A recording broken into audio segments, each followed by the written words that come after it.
আজকে একটা কাজে গিয়েছিলাম বাঁকুড়া টাউন, আর পুরো দিন জুড়ে আমি কি কি খেলাম তাই তোমাদের সঙ্গে শেয়ার করব। প্রথমেই বাস স্ট্যান্ডে নেমে এই আখের রসের ঠেলা দেখে নিয়েই নিলাম এক গ্লাস, কারণ মিষ্টি জিনিসকে না তো আমি বলতেই পারি না। দেন এটা খেয়ে আমি যাই একটা ফ্যাব্রিকের দোকানে। এখানে কয়েক মিটার হোয়াইট ক্লোথের প্রয়োজন ছিল খুবই, তাই ওটাই নিতে গিয়েছিলাম। আর হ্যাঁ, আজকে কিন্তু বেসিক্যালি সব বাঙালি খাবার দাবার খেয়েছি।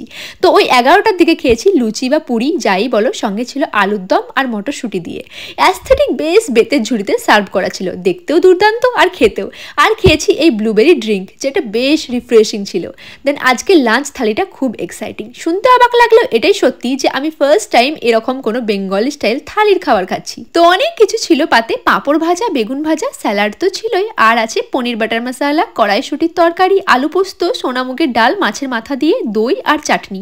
আর ছিল ধনেপাতা দিয়ে বেশ ঝালঝাল করে মাছের ঝোল। প্রত্যেকটা খাবার যেমন কালারফুল দেখতে, খেতেও দারুণ। আর এগুলো ছিল বাঁকুড়া থেকে রাজগ্রাম রোডে হাংরি আইস রেস্তোরাঁর খাবার দাবার। আর এই দেখো, আমি এতটাই মিষ্টি প্রেমী যে একটা দোকান থেকে এতগুলো রকমারি সন্দেশ কিনে দুখানা খেয়ে বাকিগুলো বাড়ির জন্য নিয়ে নিলাম।